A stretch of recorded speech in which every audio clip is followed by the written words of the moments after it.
This is my XF Falcon Ute and my 1979 VB V8 Commodore. But they're both up for sale this time because we've got some new cars coming. So let's stop talking and get into it.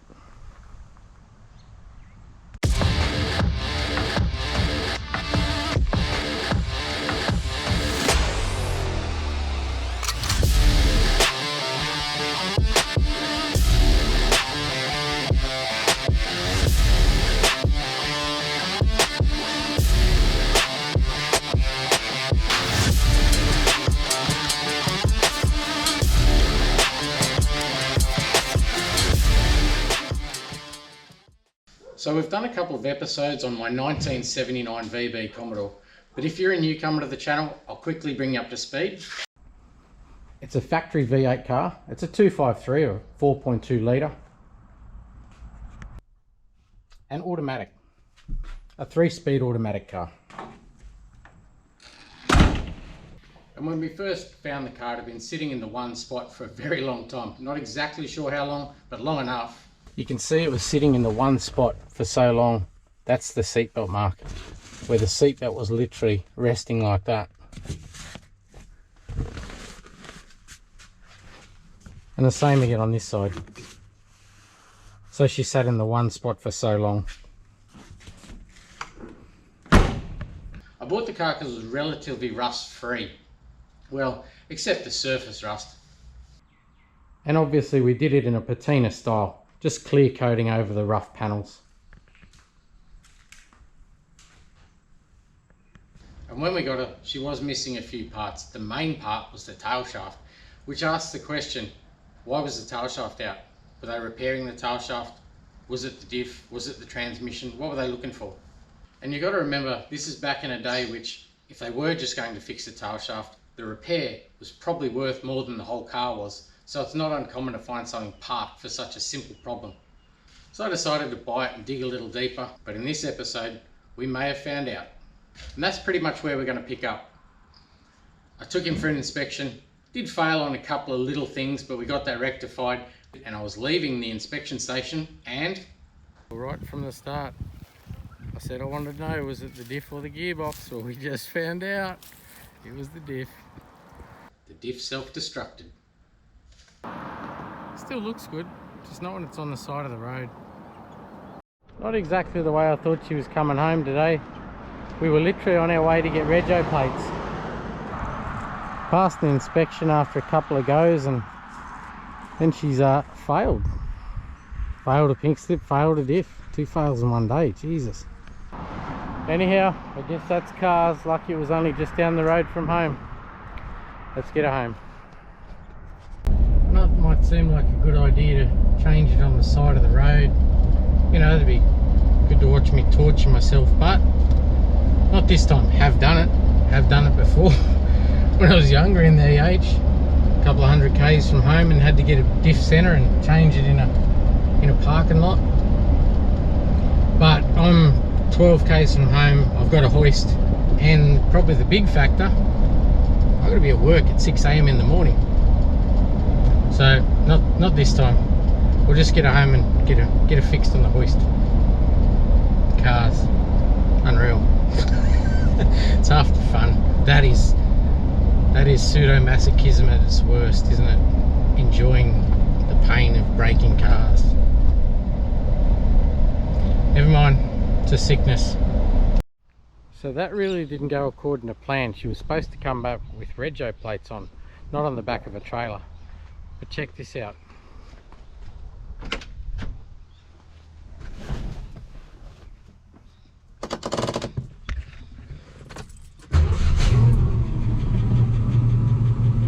So, handbrake on.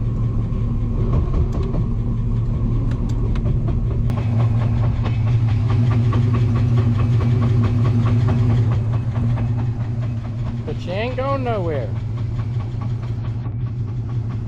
So there's a couple of things at play there.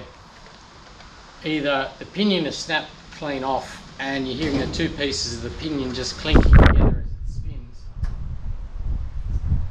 Either that, or it's busted an axle or a side gear that drives the axle.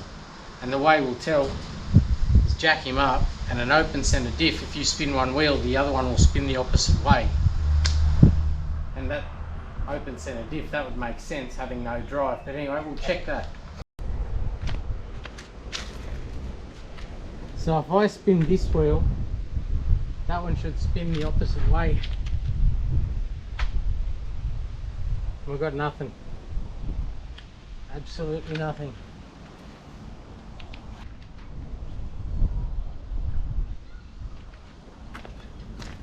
So it's more than likely an axle or a side gear that drives the axle.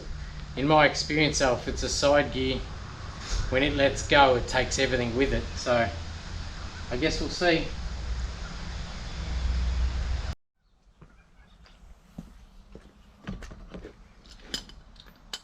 And wouldn't you know it, as soon as I put it on jack stands, it pissed down.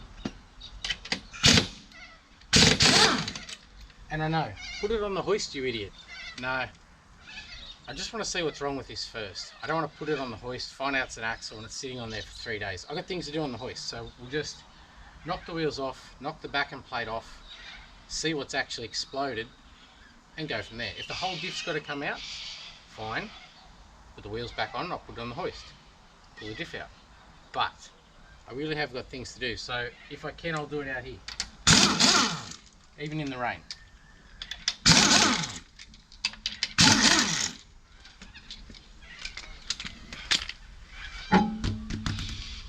None of it really makes sense, I might add. Generally to break an axle, you've got to have a lot of load on it. It's a train. That's the same train again. So we're going to knock this backing plate off. And these are called a backloader. The hemisphere comes in from the rear, as opposed to a banjo in the Holden, and 9 inches for the forward side of things. They come in from the front. This might seem easy to get at, but it's actually a lot harder to change. If that is broken, the whole diff has to come out. But I'm going to go axle, and the only reason I'm going to go axle is because it gave me no notice whatsoever. Generally, if it's a hemisphere, they let you know for a long time that they want to get out. This didn't. Little tiny groan just before, and then bang. Well, not even a bang, just a pop, really. So we'll see. But even that, to me, doesn't make a lot of sense. Generally, an axle will only really fail under extreme pressure, like if you're dumping the clutch or being a bit of a tool, or you got a high performance car. I wasn't doing any of that, and this is a stock 253. But I guess I never know what sort of life it had prior, so she might have had a hard life leading up to coming here, hence why the tail shaft was out maybe when we got it. Either way, we'll undo him, get him out, see what's going on. What do you reckon? Hemisphere or axles?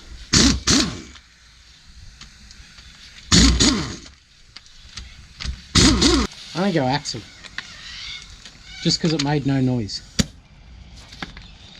even though it makes no sense.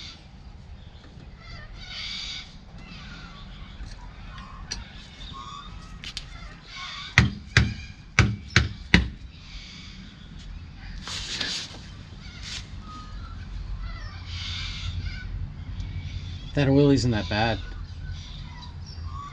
Have a look, it's a little bit black, but it's still got a bit of colour to it, look. There. It's not that bad.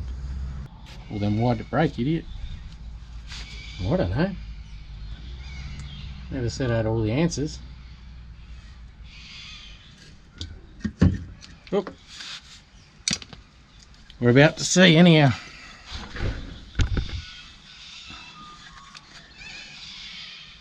Engage Sherlock Holmes mode.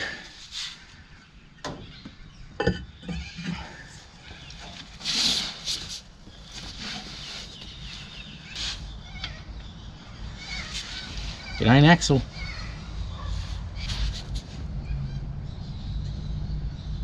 That, my friends, is a piece of side gear. We've lost a set of side gears. And that probably explained why it made no noise, because it wasn't like a bearing was getting hot or anything like that. I would say they've had just such a hard life and finally just went, you know what, geez, they're worn. See that shoulder there? It's really badly worn, so I'd say there's just that much wear in them. That's probably just high mileage.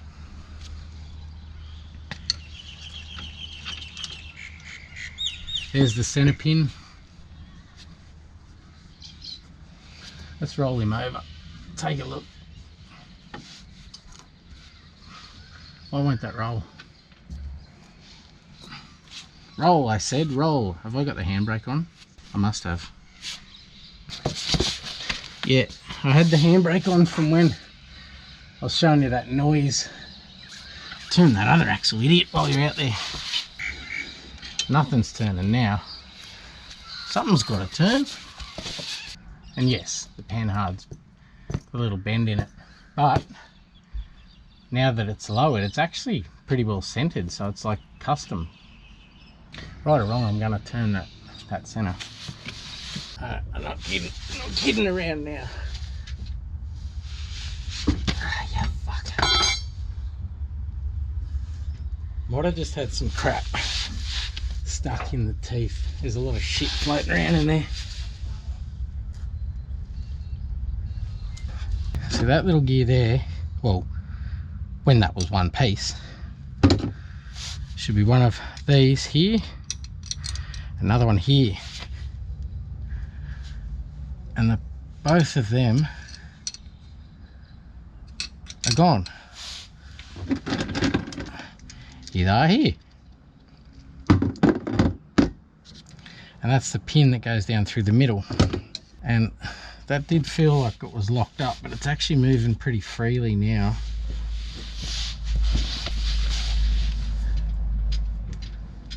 So I'd say there's just a little piece of gear or something stuck in the teeth is why it felt locked. But before when I was running it and pulling it into gear, everything was turning as it should. But because there's no side gears, oh hang on, that felt like it. Yeah, that's hitting something there now.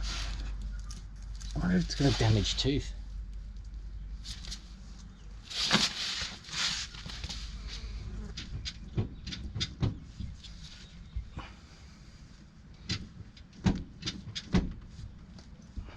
Oh well, he's mucking about. Let's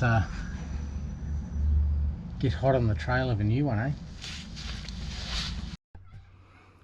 So up on the hoist, and we'll start getting him out, but you can get a better look at what's actually happened here.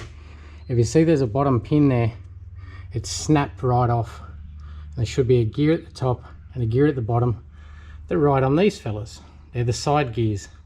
And so there's no other way to repair this but to remove the whole diff, because this is what's called a backloader. If you see, the hemisphere bolts in here, but the pinion is here. So to fit the hemisphere, pinion goes in first, yoke goes on, and then you have to set the hemisphere up, or the crown wheel on the hemisphere up, with the pinion with the correct preload. So backloader. But something like a 9-inch center, or even an old Holden banjo center, these are a front loader. If you see the yokes there, pinions there, you could actually just pull the hemisphere and this center out of a 9-inch or a banjo, as I said, and send it away to get repaired. But because this guy has to be set up in the housing and shimmed correctly and the preload set, the whole housing has to come out.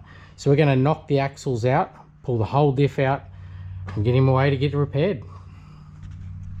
And it's only a preference, but I do prefer the front loader 9-inch and banjo style diff, because a ratio change, you can have 3 different diff centers and change one in about an hour, whether you're going to the drags or whether you're going street driving or whatever. But this guy, it's quite the ordeal to change a ratio. Anyway, enough bitching about what type of diff it is. That is a little easier to change, easier to set up. You can just send it away and leave the housing in place. But let's stop talking. and get this housing out. Oh. I've got the handbrake on, have I? Nope, handbrake's not on. It's just been a sook. I've got those shoes adjusted up pretty good. And I'm taking the axles out because I want to leave the brakes in the car. I'm literally not going to disconnect the brake lines or the handbrake cable and just zip tie the backing plate for the brake drum to the what's that? It's not a cross member. What a control arm, lower control arm, and just leave that there. And then I'll just take the bare housing, no axles. Yeah, just housing. So there's four bolts or 4 nuts essentially in there. Turn it up there, turn it just like that, and you can whip all 4 out.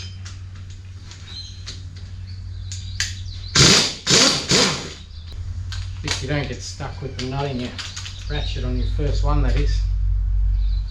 Come out.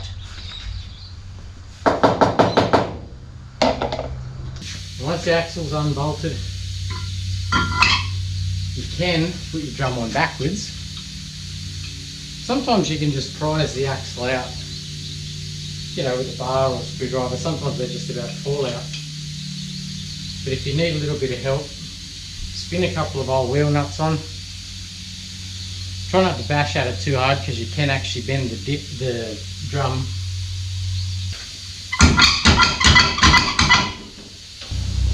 Just check that backing plate's releasing.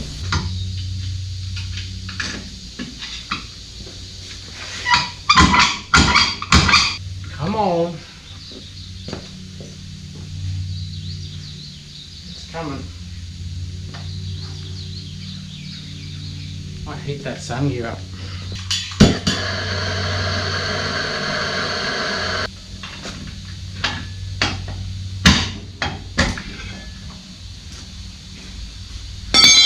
I'll bring them down a fraction.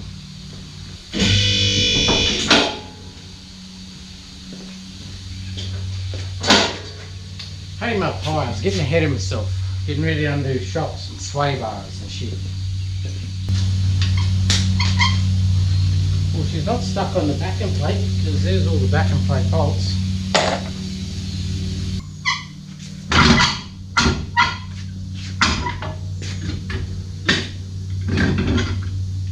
That was a little bit painful. And like I said, I was just about to give up on the old drum because you can dent your drum. You can always, if your backing plate's loose enough, you can always get up in here. I don't know if you can see that, just wait. I'll get the drum out of the way and I'll show you. You can get a bar or something up there and just tap the back of the axle. So if that backing plate drops down because you've got all the backing plate bolts out, you can come from this angle with an old socket extension or something like that and just tap at it. Believe it or not, that bearing's still pretty good. And just a fine spine, skinny little low performance axle. Anyway, so I'm just gonna zip tie this guy under the brake line from the diff housing and just shift him all forward and zip tie him up that way. But I'll get him up so you can see. Actually, how about I just get the other axle out first? We'll do that. We'll see how this one treats me. Oh, not well if I can't get. Can I put that nut on? There we go. Well, if I can't get it on.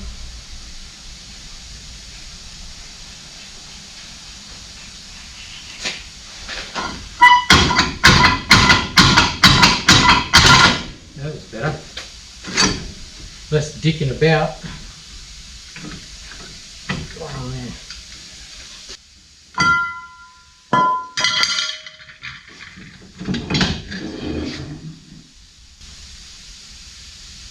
Bearings are alright too. Oh, seems fine. Alright, we'll go back up a bit. I'm just going to free these brake lines. One's already out. And move the brake up on top of that. Might just zip tying forward like that. That way I'm not undoing any of the handbrake cables or brake lines or anything like that. So we'll just zip tie him forward. Doesn't look pretty, but it works. Best bit about these front loaders, not these, the 9-inch and banjo type of front loaders. And I used to break a lot of banjos as a kid in that AH, but you could pretty much know the diff's broken, go and organise another centre and just knock it in and out real quick. Whereas this guy, I'm going to have to take the housing out, get the parts, take it to a pro, because I can't set them up. I don't have the gear to set up the pinion and crown wheel properly. That's it, not pretty, but it works. Shock, upper control arms, sway bar. Let's just get into that.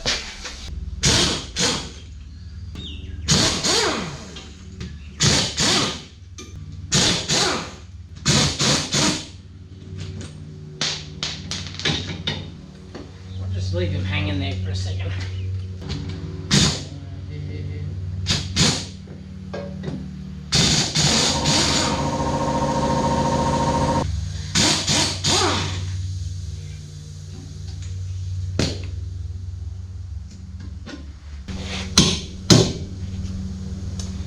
Might have to put some weight on it. And I just put tape around that uni just so those cups don't come off. And I've got that zip tied across to the exhaust as well. What else we got? Control arms and shocks. Shocks are almost out. I just need to take the weight of the diff, knock those shocks out. And it's upper and lower control arms. Oh, and the bent panhard rod. And yes, I do know it's bent.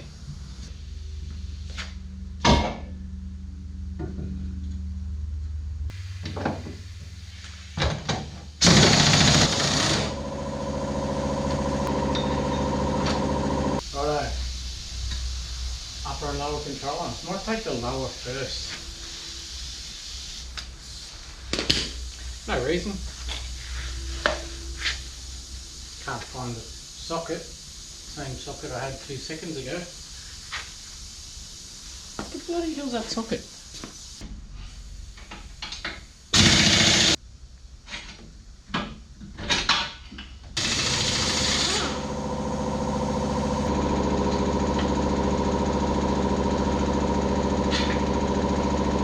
They're different, they're smaller.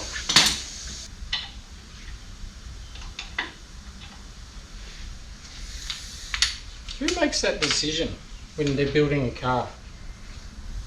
Although we don't need a bigger bolt there, let's just make them all different. We only require this size here. A 2mm difference will make all the difference. Not to me. Pain in the ass.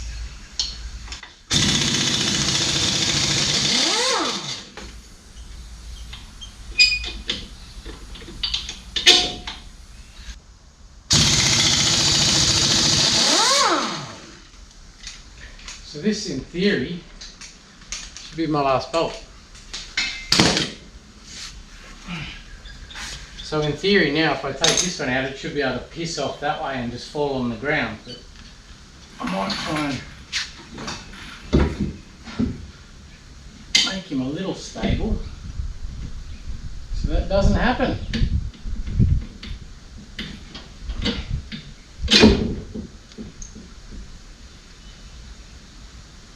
I suppose he's still kind of sitting in that control arm really.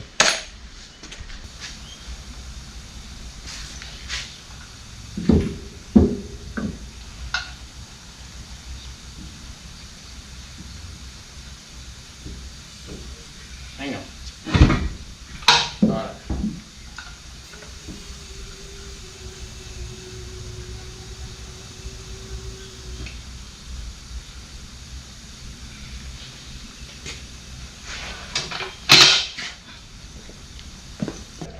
So normally it's about beer time, but no rest for the wicked. I'm going to get this diff in the ute. I've got 100 k's to go to get the parts I need from a friend. and then take it on to the professional that's going to set it up for me. So I'll get into ute and get on the road. So this morning, while that diff's getting worked on, and we got it down there yesterday afternoon, I'm going to learn from that and change the diff oil just out of precaution on the Falcon ute. And again, if you haven't seen the Falcon ute, it was one of our previous projects. We dragged it out of a paddock in western New South Wales.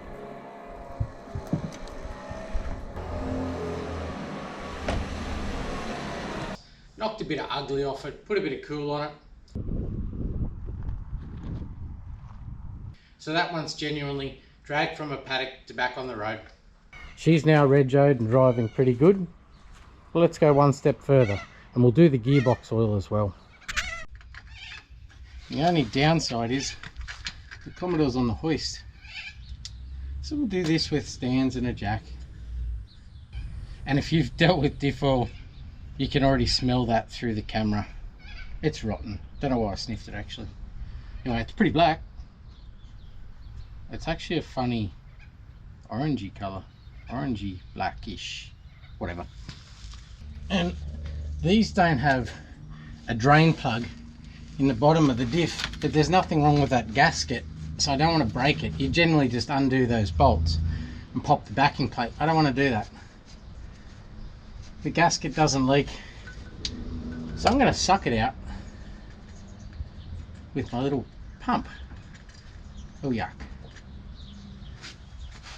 Here we go. Here we go. Shit everywhere. Oh, and just be careful with your oils in case it's a limited slip. This one is not. It's got a tag there on the side of the diff that it's got a big part number that probably means stuff. But the easy way to check is spin the wheels. The other number there says ratio 2.92, so it's a 2.92 to 1, and I'll show you how to check if it's LSD without worrying about part numbers. Is just spin the tyre. Spin one wheel. Why is that one not spinning? Oh, I'll put it in gear because it's just spinning there and it's not turning. So I'll put it in gear and I'll do it again. Idiot. You see that one over there? You'll see because of the white writing. Oh, and have I got the handbrake on? You see it turns the opposite way. I'm turning this one forward. See that one's going backwards? Well, that's the side gears inside the diff, allowing them to turn at different speeds. If it's LSD, you'll turn that one will turn the same way. So this is just an open center, so it's a normal gear oil. If they're limited slip, they'll need a different oil, like a hypoid or LSD specific oil. Alright, stop talking, get into this. And this is just my little simple pump. They're only cheap off, eBay or something like that. And I've just got him touching the bottom of the diff there. And I'll put that in there. I might zip tie, that's going to fall over, so I'll zip tie that to my jack stand. Zip tie that to there. She's just connected to a battery and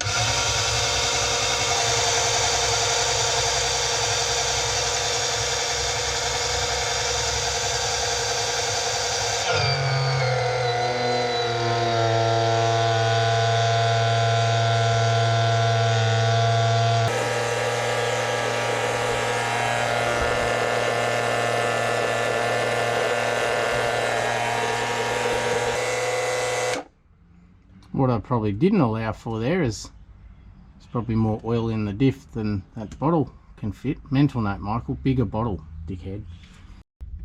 Alright, let's try again.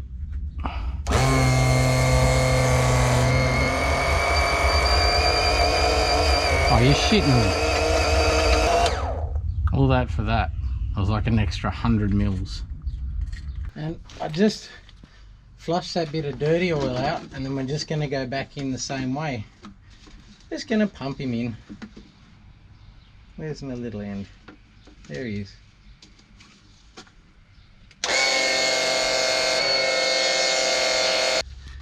That's him.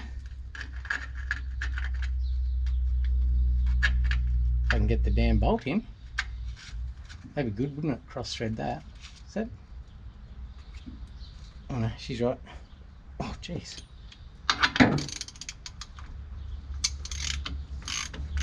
That felt awful tight. I had premonitions of failure. Righto.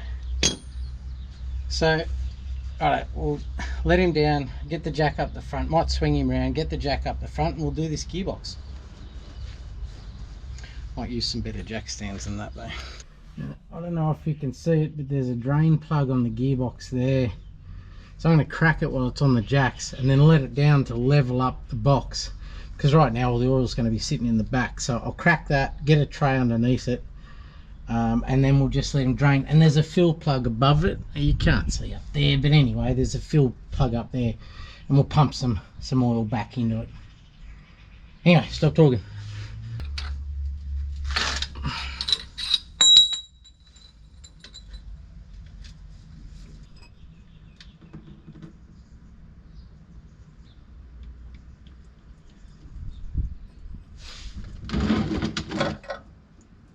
I gotta tell you, that's not as bad as I thought it would be.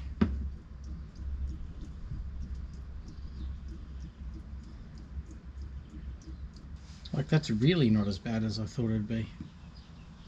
So either way, I'm not worried about its condition. It's really good, really. So much so that I'm not going to finish draining that. Righto, so we got gear oil. And to my surprise, it's blue.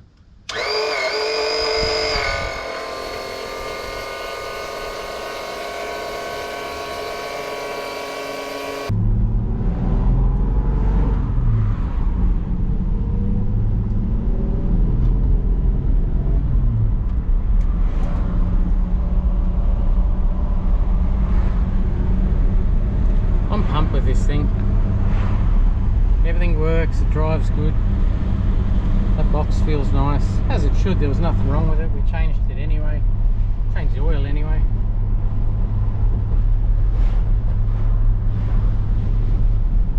It's shifting smooth. Only thing I'm waiting on now is the window winder. I've got vice script on that one.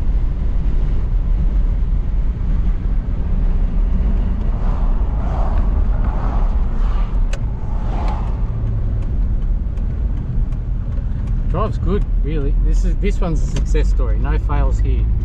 Speedo's working. Actually, the only thing that doesn't work is the odometer. She's forever at 265. Temp's good.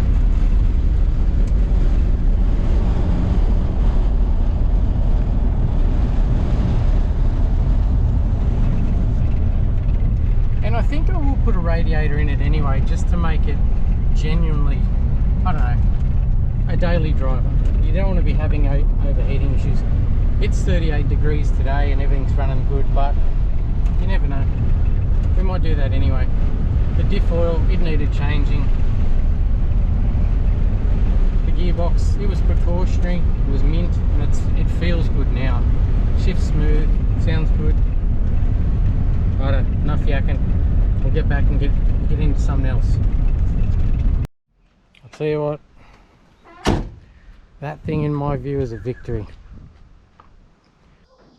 So this episode's all about tidying up loose ends, and if you've been here before, you know when we start tidying up loose ends on cars, something's leaving and there's new cars coming, and there is. We've got a heap coming. If you're new to the channel, do hit the buttons and stick around. There's something for everyone. So it's now 4 days later with the crazy festive season upon us, but that might have worked in our favour because we have the diff back. So I'm going to wire wheel the whole housing and just give him a coat of black, just neaten him right up. He was black before, but it was only a fairly quick job. And I did buy a bit of a Christmas present for myself. Well, not really, for the XF, and that is, we did the preventive maintenance on gearbox and diff oil. I thought, why not put a radiator in it? That's the only grey area that was left in this car. So we'll get that wire wheeled, start getting him painted, and while that's drying, It might fit the new radiator.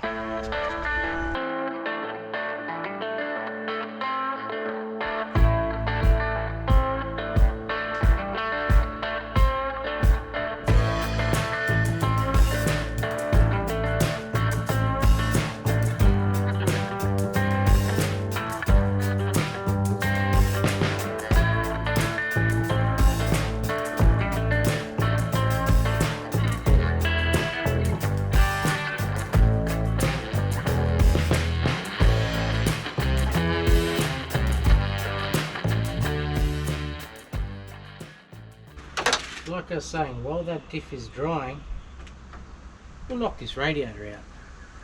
And I don't think I put coolant in this, I think I just put water. Maybe I got confident, I don't know. We'll see. Yep, I got confident. Coolant.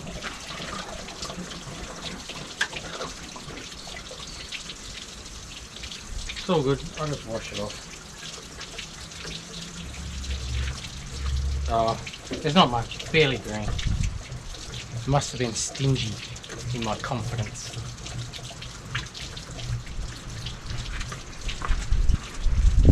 Oh, this was that new hose, wasn't it? Jesus, that is...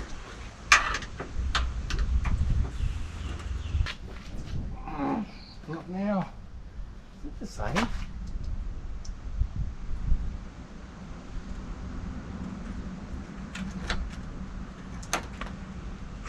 We could be having some issues here, I think. We'll see. That outlet looks really straight compared to this one.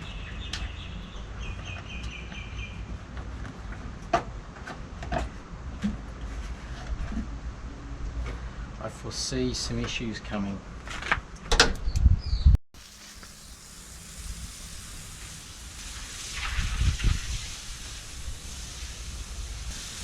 Yep, very stingy. Very stingy indeed. Oh, and I can get rid of my shitty little mounts because I got some factory ones. I made them in the last episode and I got a message from a guy, and you know who you are, thank you. He said, hey, I got some, do you want them? I'm like, hell yeah, sure will. So we're going to put them in. Of course they're better than the ones I made. Like a lot better.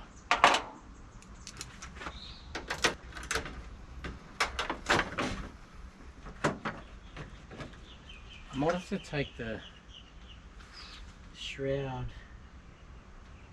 clips off that and put them on that one, I think.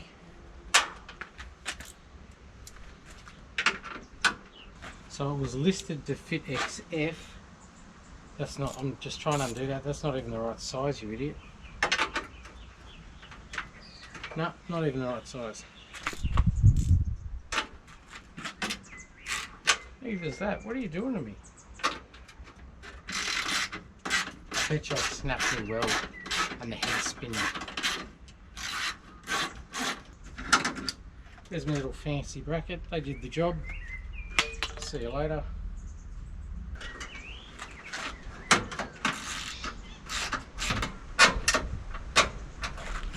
Come out, Jesus.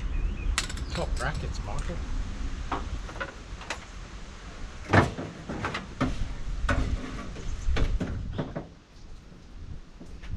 Yeah, basically no coolant at all.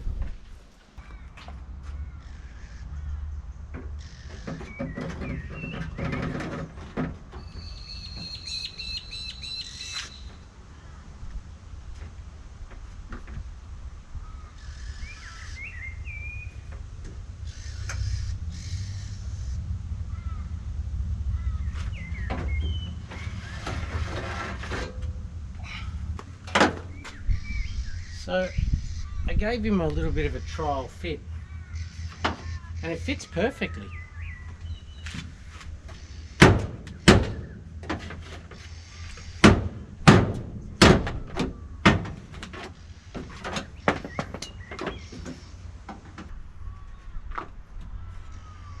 Not too bad. It wasn't anything really. If you just see that little tab there, just running down the side of the radiator support there, I just had to bend that over a little. That's what it should look like. Just sticking straight out. I could have cut down the edge there, but getting a grinder in, I just sort of bend him back. So he's just like that now, just facing backwards. If you see, that's only a little sort of hole, sort of suits that type of clip, not this type of clip. So I'm going to have to elongate that, probably about as long as that, so that I can slip that down in there, because that's where the shroud comes down and tucks into, and then you screw it at the top there and it holds it on. So I might just mark that there and lengthen him out. I wonder if I should just go out one way like that, so I can sort of maybe try to slide him in. I might do that. So there, I might give that 30 seconds worth of thought before I go cutting that. I wonder if I could slot it in and slide it across.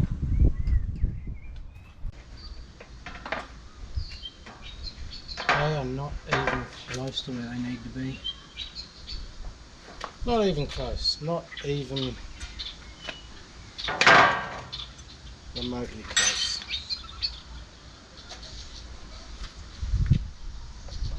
This may not be as successful as I've hoped.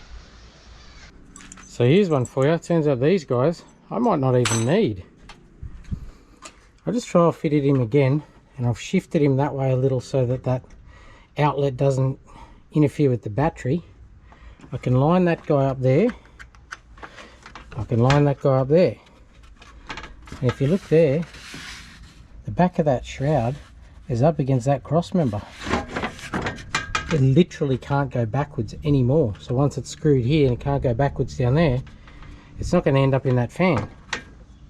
If you remember, the radiator and that shroud weren't out of this car. They were ones I found in the back of another ute, and I'd say something down there is different, because this shroud is literally held in by that cross member. It can't go backwards. So I've literally got to connect some hoses, put the brackets on, my mounting brackets,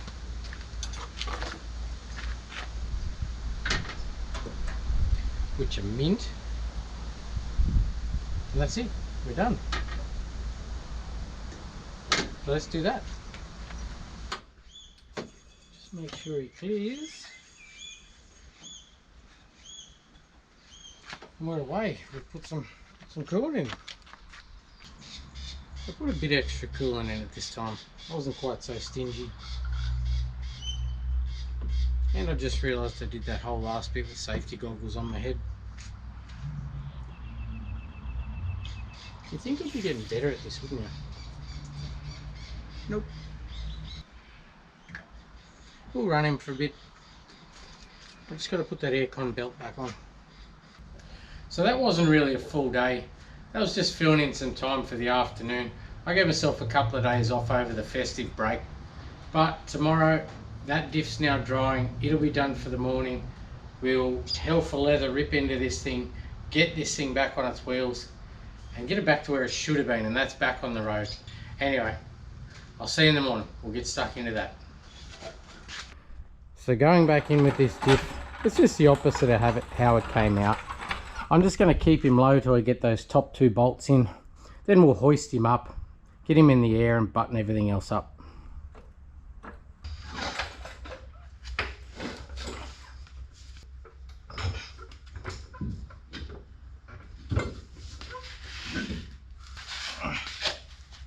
Oh, nailed it.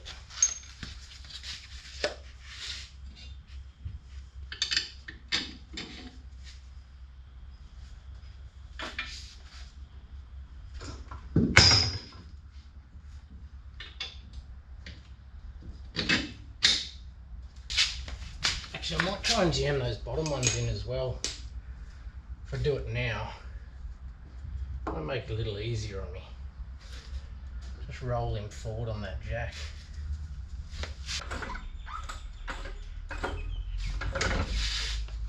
So roll forward, damn it. Yeah, roll a little bit more forward. Come on, there you go.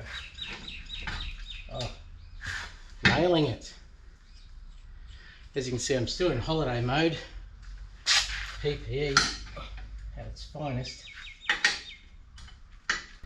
It's a festive season. I'm getting festive. So what's that telling me? That needs to come forward.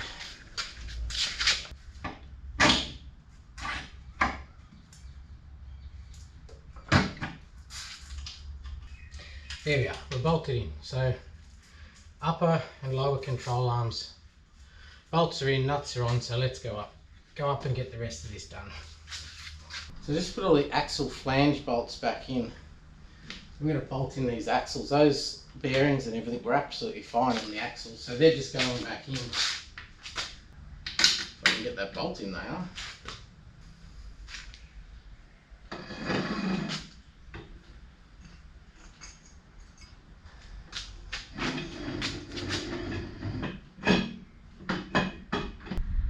I've had like 5 goes at getting this damn washer in.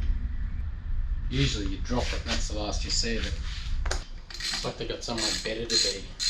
Drop it. And this is slightly different ratio too. The one that came out, because it was damaged, was a 278. This is actually a 3.36. So she's probably not going to sit on 110 that well, but she might feel a little bit more energetic. You know, around 10. Just wake the little 253 up a bit. She was running pretty good actually, even with the 278. It's feeling pretty strong. Until it exploded. That wheel's just been touching that inner guard too. So we might check that panhard rod. Yes, it is a little bent. I saw that, but the panhard rod travels in an arc. The more you lower the car, if you're 2 points like that, if you lower the car, it actually gets longer and pushes the diff to the driver's side in this case. The rod doesn't get longer, the arc gets longer. I'll show you what I mean. So here's what I'm saying about the panhard.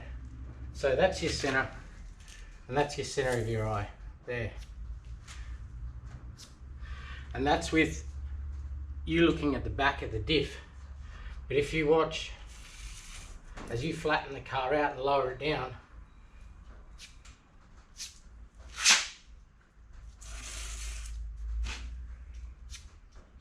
so those two line up, but that one's actually outside because it travels in an arc. So from standard ride height, the diff will be there, but as it moves over, it actually pushes the diff that way because this point has moved further out. So I'm going to check where the diff is sitting in relation to the wheel arches, and if it's sitting pretty central, I'm going to leave that alone.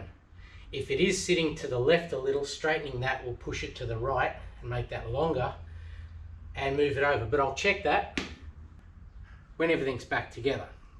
As I said, travels in an arc as it flattens out and gets more level. As the car gets lower, that gets longer. You can see it's now outside. That's the worst straight line ever, but you can see it's now outside that point. And that's why I say I'm going to check that before I straighten that custom high performance panhard. And the only reason I'm even going to check that is because there's a little rub mark on that inner guard. There's a tiny one there, but the other one's a bit more obvious. So I'm wondering if that little bend does have it a little bit this way. That's why high performance cars will have a adjustable panhard if they have adjustable suspension, you know. This is probably not quite that sophisticated. The old 253 isn't really that racy, but he needs that right now.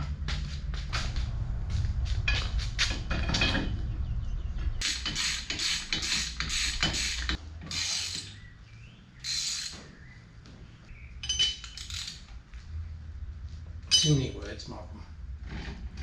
Too many words.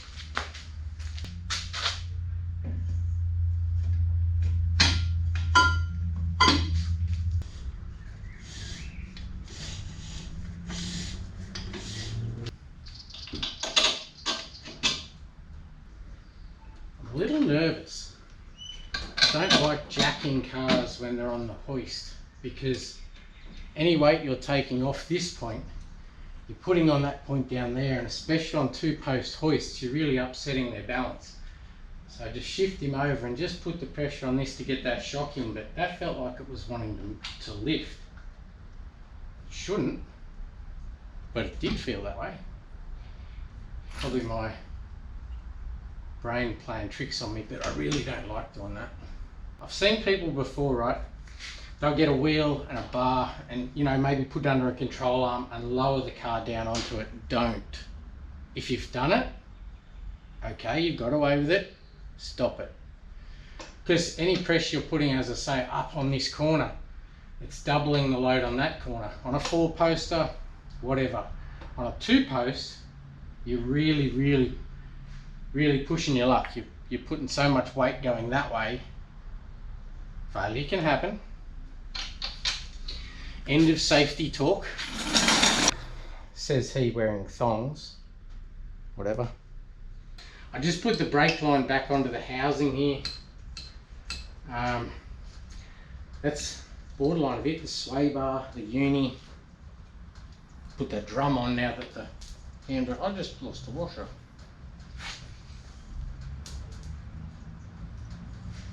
Nope, found it. That doesn't look right. Look at that washer goes on the other side. But seriously though, on that 2-poster hoisting, if you can imagine the actual leverage when you've got it this high, and if you push up on this corner, all the weight's on that corner. So you can imagine those posts just wanting to go like that. I can imagine it, I just don't want to see it. Oh, I don't know how many times I've dropped bolts today. Well, I do actually know how many times. All of the times. All the times. Talk about butterfingers. Still in holiday mode. Did you have a good holiday? Oh, it was alright. Did you get a holiday? Damn thing's in neutral. I couldn't be bothered lowering it down, so I'm going to jam a screwdriver in there and hold it from turning. And do up these. Probably strip that bolt. U-bolt. Nah, whatever it is. Yeah, maybe. Do a little corner off him.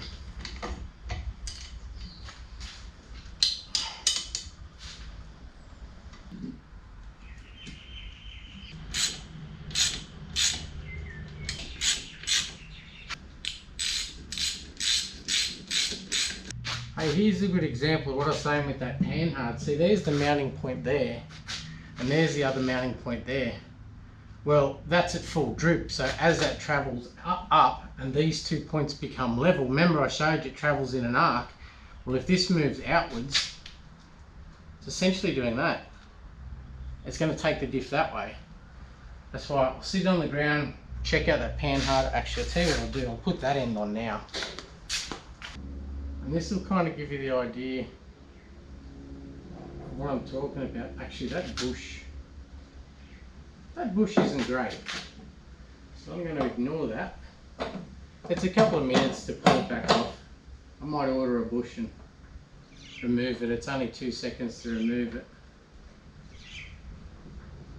And I labelled it. I've got writing on that side, right hand, front, just so I did get it right. And so that's already wanting the diff to come this way.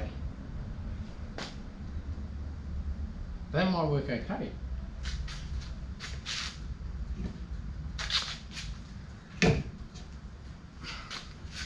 I'll just put him in loosely and see where we end up.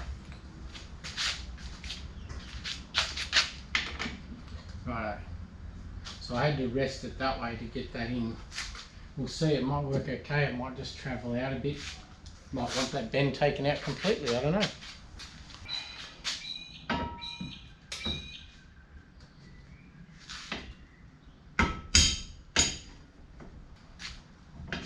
Whether the shoes are moved or what's going on there. I'm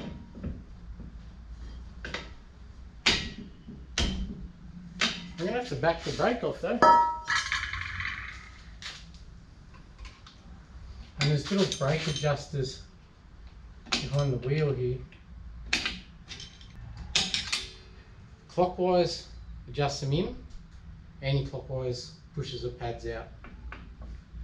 I remember as a kid you used to back off your right hand brake so that you could do single spinner burnouts for your mates. That was cool.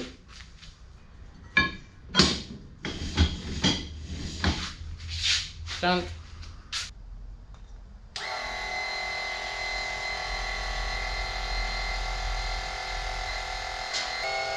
Actually getting close.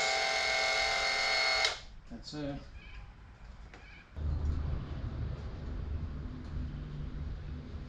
about 28mm to the outside of the guard. And that's 34mm. So it's actually 6mm too far that way. That's assuming, assuming the guard's the same, but I mean, it's there, there's a dent there, but that's going in, that'd make it less, not more. It's 6mm too far that way. That would mean the panhard would have to be shorter. Well, I'm not shortening it. So in other words, it's perfect. I'm second guessing myself. No, it's 28mm, 34mm on that side. Is it flat?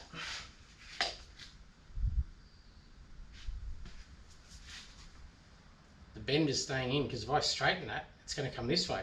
It's going to get longer. It's going to be more out.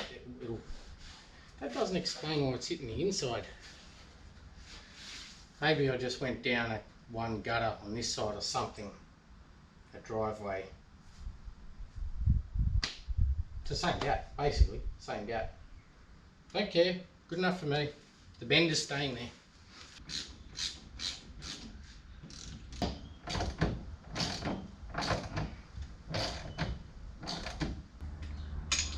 So in actual fact, the bend is helping me in this case.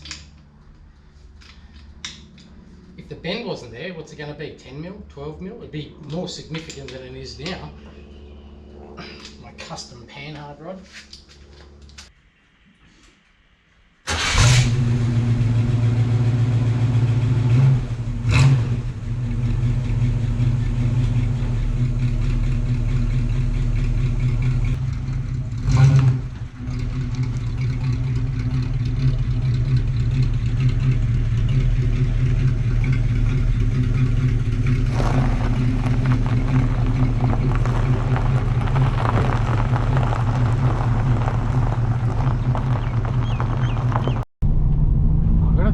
Change the diff ratio. I'm not saying it goes hard, but it's sharp. A lot more sharp than it was. Still at stock 253, I know that. But she wants to get going.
stupid. I never said I was smart, alright? Never. Oh, and you can't see the other one because of my fat head. Oh, fuck. Wrong screwdriver.